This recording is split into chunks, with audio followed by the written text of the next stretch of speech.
कथा का, सत्य नारायण व्रत कथा है ना। तो सत्य नारायण का अर्थ क्या है?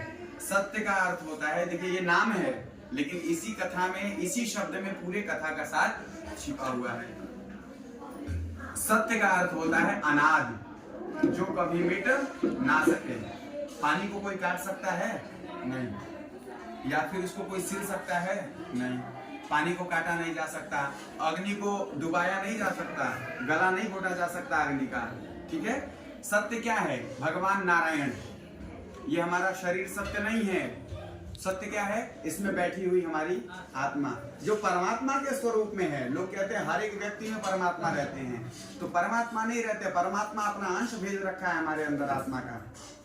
तो सत्य वह है जो कभी बदले ना, क्योंकि शरीर तो हमारी ऐसी ही है। जिस दिन कोई डेथ कर जाता है उस दिन भी उसकी शरीर वैसी की वैसी ही रहती है, आंखें वैसी ही रहती हैं, चेहरा वैसा ही रहता है, लेकिन लोग रोने लगते हैं। क्यों? आखिर किसके लिए? जब आपका शरीर वैसे ही है, आंखें वैसी ही हैं, पूरा चेहरा सब कुछ सेम टू सेम है, तो रो किसके लिए रहे हो? व्यक्ति इसी को पूरे जीवन नहीं समझ पाता कि हम रोते किसके लिए हैं। रोता है वो उसके लिए जो इस शरीर के अंदर बैठा हुआ परमात्मा है, लेकिन शुरू से लेकर के लास्ट तक उसको समझ में नहीं आता कि हम किसके लिए रो रहे हैं। यदि आप अपने पिता के लिए रो रहे हो तो पिता तो तुम्हारे सामने पड़ा हुआ है, तो रोना क्यों? नहीं, वो असल में परमात्मा के लिए रोता है, परम पिता के लिए रोता है, लेकिन वो समझ नहीं पाता। तो भगवान सत्य है, वही सत्य है। उसको, हमारा जो प्राण है उसको कुछ नहीं किया जा सकता, वो बदल नहीं सकता। छोटे से बच्चे में भी वही प्राण है, एक चींटी में वही प्राण है। इसी प्रकार से वो सत्य है। जैसे एक उदाहरण दे दूं, भगवान सत्यनारायण की कथा को ले लीजिए। आज हम सभी बैठे हुए हैं, आज हम सभी इतने बड़े हैं तो भगवान की कथा हो रही है। क्या हम सभी नहीं थे तो भगवान की कथा नहीं होती थी? तो भी होती थी। भगवान की कथा हमसे पहले भी होती थी, और हम नहीं रहेंगे भविष्य में तो भी भगवान की कथाएं होंगी। इसका मतलब सत्य क्या है? भगवान है, भगवान की कथा सत्य है। तो सत्य का अर्थ तो हो गया। नारायण अब बचा ना। नर का अर्थ होता है जल, अयन का अर्थ होता है घर। जिसका जल में घर हो, जिसका निवास जल में रहता हो, ऐसे सत्य स्वरूप भगवान सत्यनारायण के चरणों में हम सभी बारंबार प्रणाम करते हैं। और प्रणाम करते हुए हम भगवान सत्यनारायण की कथा में प्रवेश करते हैं। प्रथम अध्याय की कथा जब हम श्रवण करने के लिए आगे बढ़ते हैं तो उसमें बताया जाता है एक बार नैमिषारण्य क्षेत्र में, जहाँ भगवान की कथा होती है वो क्षेत्र नैमिषारण्य हो जाता है। एक बार नैमिषारण्य क्षेत्र में 88,000 ऋषि बैठ करके भगवान के नाम की चर्चा कर रहे थे, और व्यास जी सुना रहे थे और सभी ऋषि सुन रहे थे। तो उन्होंने चर्चा किया कि लोगों का कल्याण कैसे हो। आखिर इसका कोई तो साधन चाहिए। लोक कल्याण, भाई हमारे पास यदि धन नहीं है तो हम इतनी बड़ा पूजा तो कर नहीं सकते, तो यदि इतना बड़ा नहीं कर सकते तो कोई तो होगा। आखिर गरीबों का भी तो कल्याण होना चाहिए। जिसके पास धन नहीं है, अमीरों के पास तो बहुत सारा है तो वो कर देंगे, लेकिन जिसके पास नहीं है क्या उसका कल्याण नहीं है? उन्होंने इस विषय पे चर्चा करी। तो व्यास जी बताने लगे कि मैं आप लोगों को एक कथा का सार बता रहा हूँ, कथा बता रहा हूँ जो नारद जी के माध्यम से प्रस्तावित हुई। उन्होंने कहा कैसे? आप पूर्ण रूप से विशेष करके बताइए, विश्लेषण करके बताइए। तो उन्होंने, व्यास जी ने बताया कि एक बार नारद जी भ्रमण कर रहे थे, और सभी को पता है कि नारद जी एक जगह रुक नहीं सकते, सदैव वो भ्रमणशील रहते हैं। नारद जी भ्रमण करते करते, और भ्रमण ऐसा नहीं है कि घूमने के लिए भ्रमण करते हैं, वो सदैव भगवान के नाम की चर्चा, सत्संग, भजन, इसी के लिए भ्रमण करते हैं कि कहाँ मिल जाए। उनको न खाने की चिंता है, न किसी चीज की चिंता है। तो एक बार भ्रमण करते करते सोचे कि सत्संग स्वर्गलोक में तो हो नहीं सकता, क्योंकि वहाँ ये ग्राह्य नहीं है, वहाँ ये संभव नहीं है, ये वहाँ इन लोगों को ये सब नहीं मिल सकता।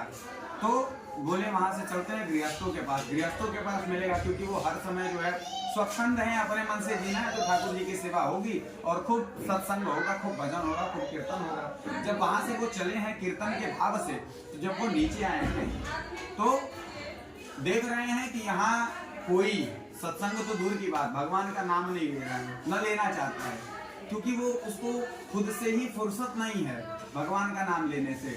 भाई भाई लड़ रहे हैं आपस में, पिता पुत्र की नहीं बन रही है, माता बहू की नहीं बन रही है, क्यों? जब घर में क्लेश होगा तो क्या मन की शांति होगी? और जब घर में मन की शांति नहीं रहेगी तो क्या भगवान का भजन होगा?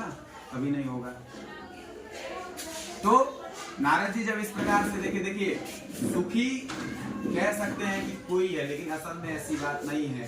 कहते हैं कोई तन दुखी, कोई मन दुखी, कोई धन बिन रहत उदास, थोड़े थोड़े सब दुखी, सुखी राम के दास। यदि कोई सुखी है तो वो प्रभु का दास है, जिसने अपने आप को प्रभु के प्रति समर्पित कर दिया, वही है सुखी। तो क्योंकि धन से, जिसके पास धन है वो बिस्तर खरीद सकता है लेकिन नींद नहीं खरीद सकता।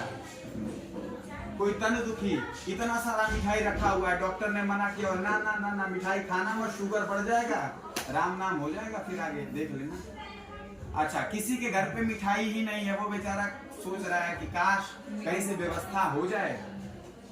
अब कोई मन दुखी, खूब सुंदर मिठाई लेके आया, परिवार है, बेटा आया बाहर से पी करके, एक लात मारा, मिठाई छटक गई और घर में खूब हल्ला चला है, खूब गाली गलौज चल रहा है, वहां मिठाई अच्छी लगेगी? तो ये है मन दुखी। कोई धन भी न रहा उदास, जिसके पास धन नहीं है वो बेचारा सोचता है कि हमारे पास काश ज्यादा नहीं है, कहीं मिठाई मिल जाता, घर परिवार थोड़ा थोड़ा बांट के खा लेते। तो कौन सुखी, कौन बचा? थोड़े थोड़े सब दुखी। सुखी कौन? राम के दास। इसलिए सुखी हैं, उनको चिंता ही नहीं है किसी चीज की। देना है दो, नहीं देना है मत दो। क्योंकि हमारे पास जब दांत नहीं थे तो भगवान ने माता के स्तन में दूध दिया पान करने के लिए।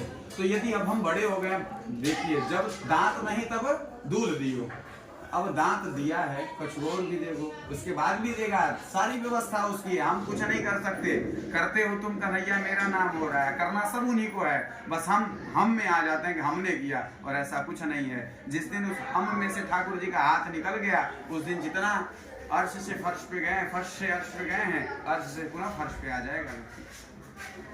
तो इस प्रकार से नारद जी सबकी दुर्गति देख करके नारद जी के पास, ठाकुर जी के पास पहुंचते हैं कि इसका निवारण हमारे ठाकुर जी ही देंगे। ठाकुर जी के पास पहुंचते कहते हैं नारायण नारायण। ठाकुर जी कहते हैं अरे नारद जी आप पधारे, ये तो बड़ी अच्छी बात है, क्योंकि आप हमेशा पधारते रहते हैं। बेटा हल्ला मत करो, बोल दो अच्छे से। तो नारद जी हमेशा पधारते रहते हैं, लेकिन आज पधारे हैं तो आपके मुख पे चिंता की लकीरें दिख रही हैं। क्यों?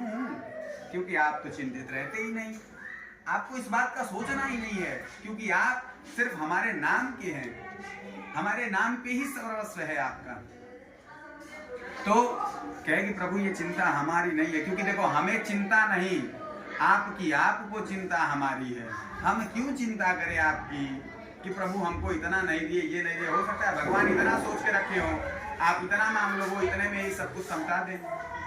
तो इसलिए उनके ऊपर छोड़ दो। प्रभु जो आपको देना है दो, नहीं देना है मत दो, कोई दिक्कत नहीं। जो आप करोगे वो तो आपको मिलना है, चाहे अच्छा करो या बुरा करो। नारद जी ने पूछा कोई उपाय बताइए, इतने चिंतित हैं हम, इस कारण से चिंतित हैं। तो इसी प्रकार से हम चिंतित हैं, हमको कुछ उपाय बताइए। उन्होंने कहा इतनी छोटी सी बात को लेकर के इतनी बड़ी चिंता उठाए हुए हो काहे के लिए? सत्य से व्रतमाचरेत, सत्य व्रत का पालन नहीं करो, सत्यनारायण भगवान की कथा करो, इसी से सारे दुख दूर हो जाएंगे। उन्होंने कहा होगा कैसे? क्योंकि हमको जानकारी ना रहे, 5000 की व्यवस्था किए रहे, 10,000 लगना रहे, तब तो हो चुका। इसलिए बताइए कैसे होगा, किस दिन होगा, क्या क्या लगेगा, किस प्रकार से होगा? उन्होंने कहा दिन की बात यदि करो तो यस्मिन तस्मिन दिने सर्वे, जिस दिन भी आपके मन में श्रद्धा भक्ति का उत्पन्न हुआ उसी दिन ठाकुर जी की कथा का श्रवण करें।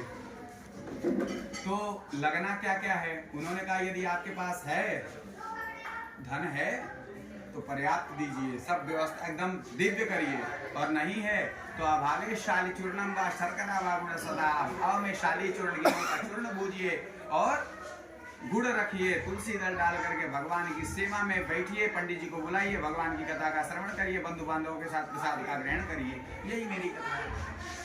उन्होंने कहा होगा क्या? क्योंकि ये तो कलयुगी मानव है, लोग जब तक लाभ नहीं मिलता तब तक एक दवाई नहीं खरीदते 1 रुपए की, वो तो फिर भी इसकी कामना दुनिया में हर कोई करता है।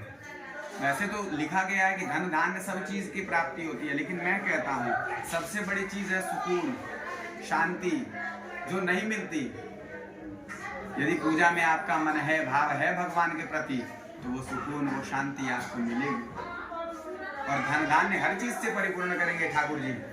तो उन्होंने कहा कि अब यह चीज हम जाकर के जन जन में फैला देते हैं यह भगवान के प्रथम अध्याय की कथा है। प्रेम से बोलिए वृंदावन बिहारी लाल की, सत्यनारायण भगवान की।